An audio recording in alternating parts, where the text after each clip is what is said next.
Bayezid was startled from the flighting ravels by the crusade of the Christian chivalry of Frankistan, Anno Domini 1396. Sigismund, the King of Hungary, felt deeply after the day of the Kosovo and the fall of Serbia, the immense of the peril to which his own country was exposed, and he succeeded in moving of sympathies of other members of the Latin Church into active enterprise on his behalf. Pope Boniface, in the year 1394, proclaimed a crusade against the Ottomans.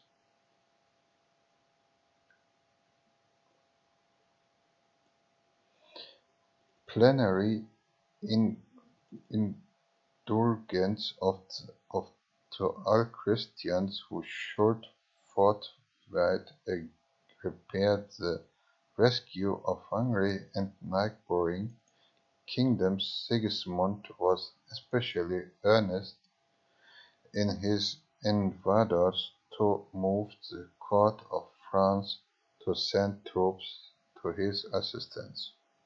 The cessation hostilities between France and England about this time favored the grant of the Hungarian request, and many of the martial youths of France and Burgundy were now eager for new adventures and fresh scenes distinction. It was resolved that the Count de Nervous, the son of the Duke of Burgundy, should lead a body of men-at-arms to the aid of the Hungarian king, and that he should be commander-in-chief of the French and Otto chivalry, who, in the words of the contemporary chronicler, were to break the force of Bayezid Hungary, and when this was done, were the advance of the Constantinople, cross the Hellespont, enter Syria, gain the Holy Land, and deliver Jerusalem and the Holy Sepulchre from the hands of the infidels. Knights and squires began now to gather together with other gentlemen, and who were desirous to renown the chief commanders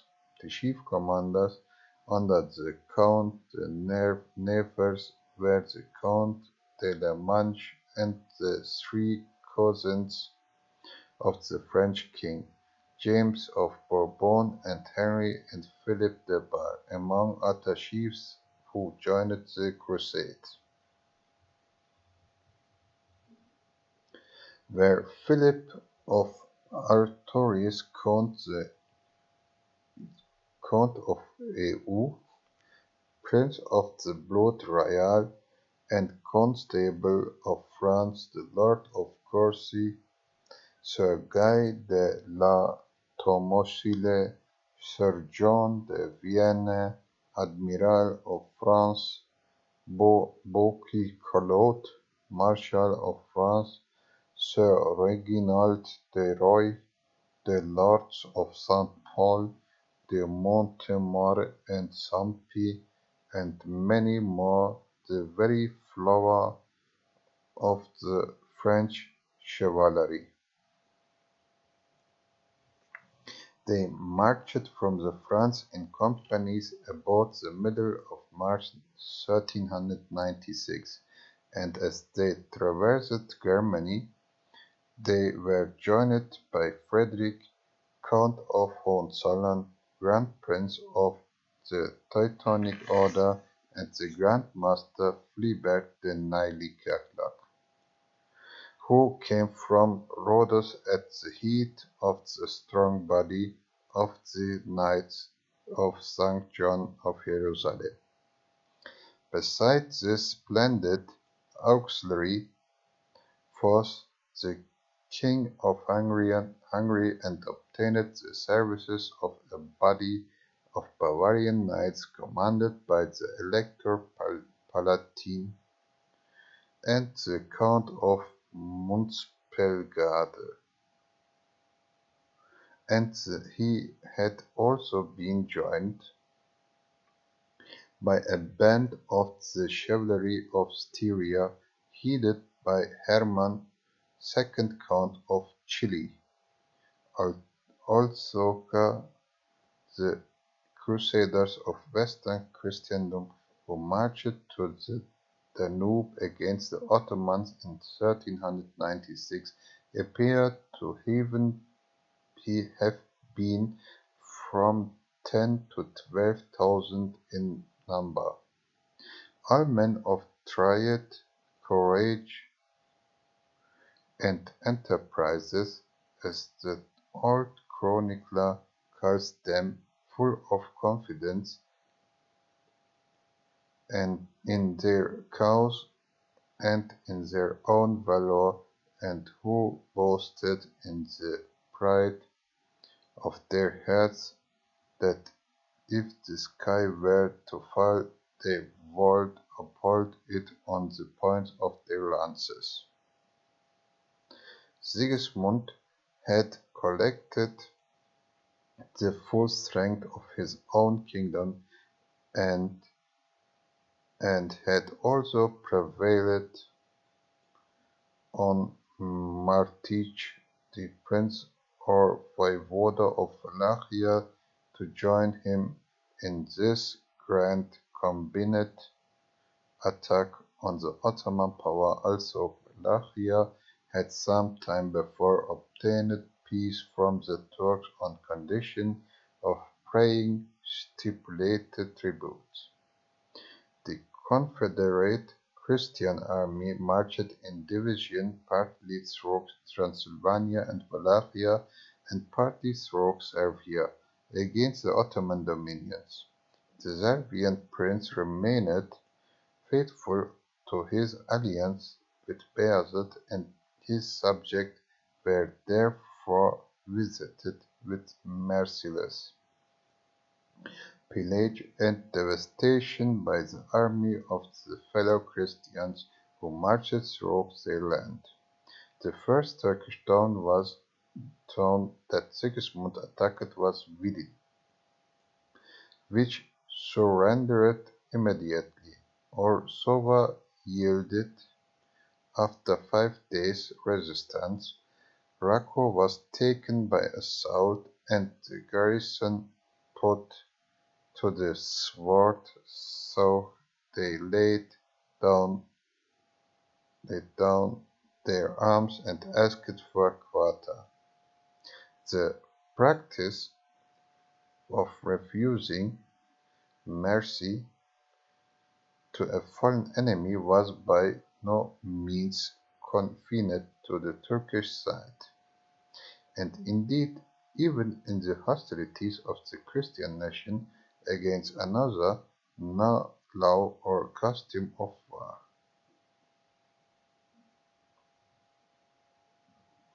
Against butchering defeated and unresisting enemies was yet recognized when lives were spared. It was generally from the hope of obtaining ransom from sheer weariness and satire of slaughter. The Christian army marched next against Nicopolis, which was closely invested. The commander of the Turkish garrison, Yoglan Bey, a gallant and obstinate resistant, resistance in the full hope that Bayezid would not suffer so important a city to fall without making an effort for its relief. The Sultan had indeed now crossed the Bosporus from Asia, and was leading the best troops of his empire to encounter these new foes from the far west. The stubborn valor of the commander of Nicopolis was of the utmost value of the forager by giving him time to concentrate and bring up his forces to scene of action. Bayezid's generalship was far superior to the military conduct on the side of the Christians. They, and especially the French, in the arrogant confidence of their invincibility, gave themselves up to redoubts, carousals, and neglected the most ordinary precautions to ascertain whether an enemy was advancing. Bayezid would not dare to come across the Bosporus.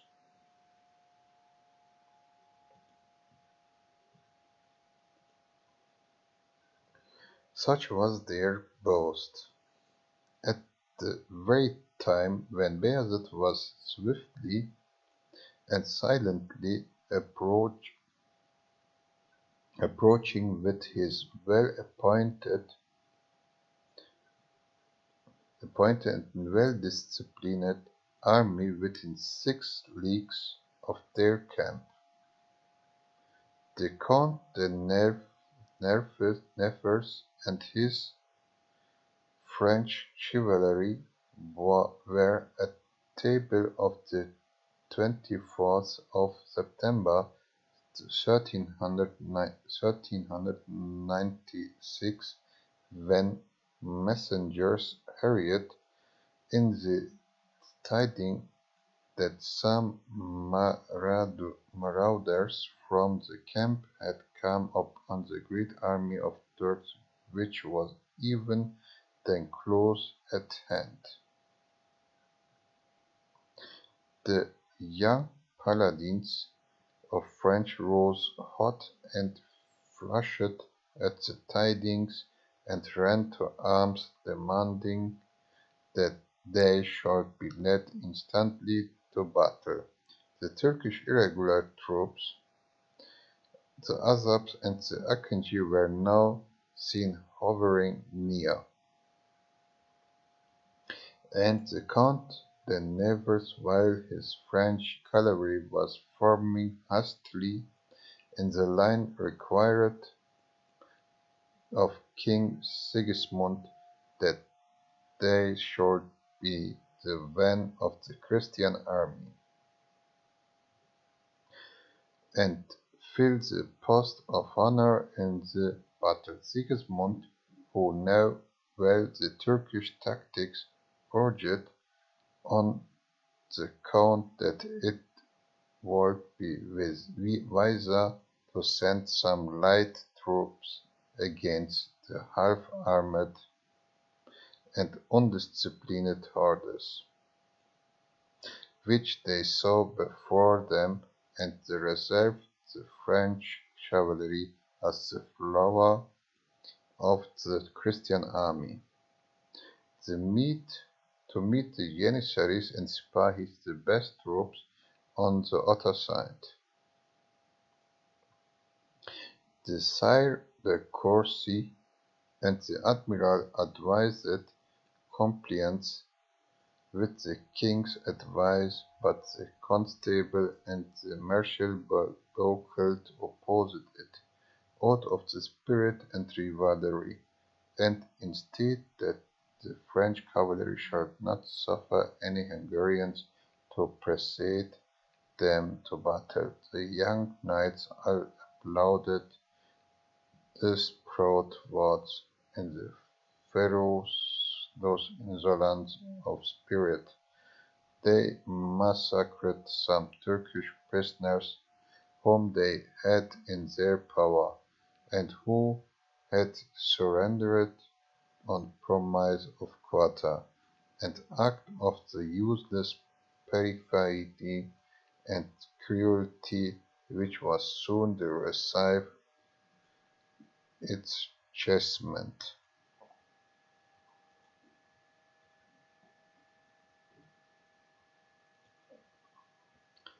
Bayezid had halted his main army in a plain at a short distance from the Christian camp.